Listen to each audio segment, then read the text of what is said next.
Hi guys, welcome to our first allotment update. It's the middle of August now. We've had the plot for about 3 weeks.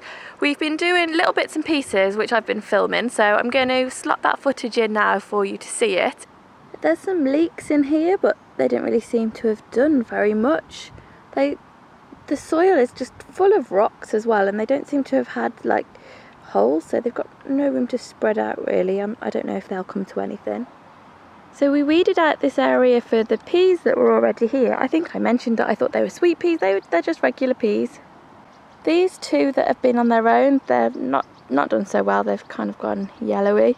But there's a patch down the middle that has done better than I would have expected, considering how choked they were before. I'm going to give them a good water today. It's very dry down here. It did even rain this morning, but they still look so dry.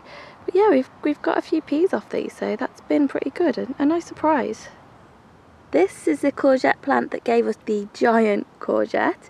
It still looks like it's doing quite well, so we're gonna let that carry on and see how it goes. This one has not done well. I should have picked that courgette earlier. It's looking very sorry for itself. That's the one that Mum gave us. And the squash isn't looking too great either, but again, that was one that Mum brought and she was ready to compost it. We just bunged it in to see if it would do anything.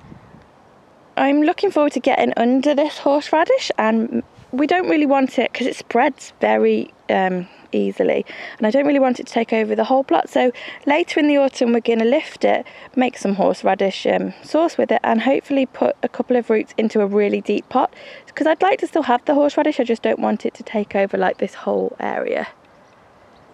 Sadly, the raspberries never really came to anything. They've got this bindweed through them.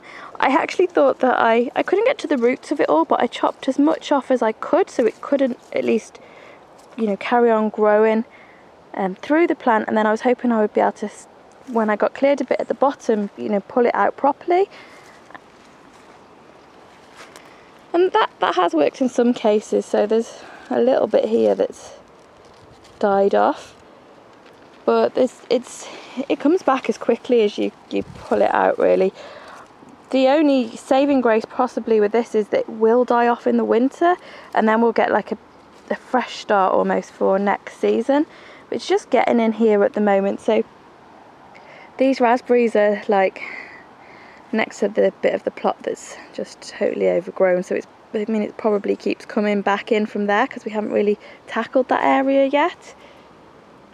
Just one of those things. We'll have to be diligent. This isn't looking too good. I think this is a stem from this year that just needs cutting back though.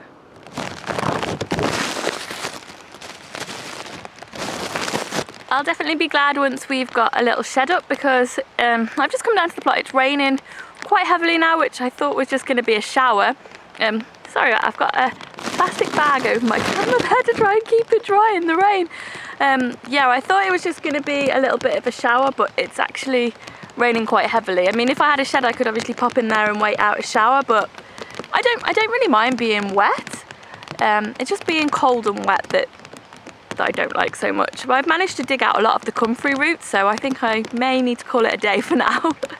It's raining a lot.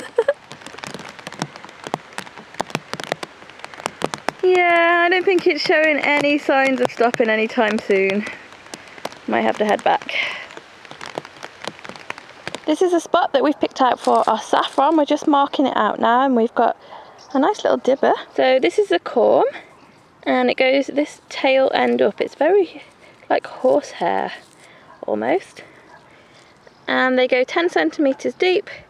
So we're just putting them in along here. We're going to cover them over and give them a good water, and they're going to get some comfrey tea as well. And we'll see how these do. We don't know if we need to really cover them with some net or something, if the birds will get them. I might make some like tin foil scarer type thing.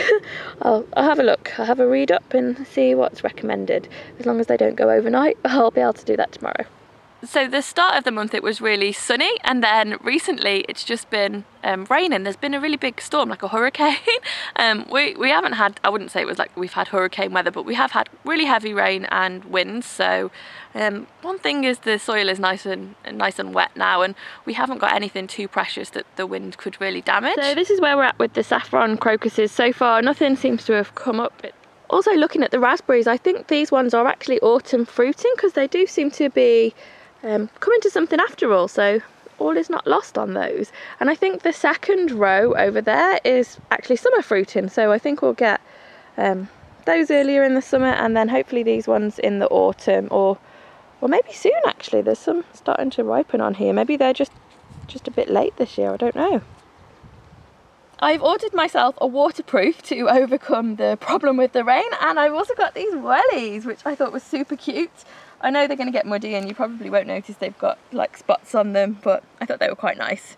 They were my allotment treat to myself, so now I'm prepared for all weathers.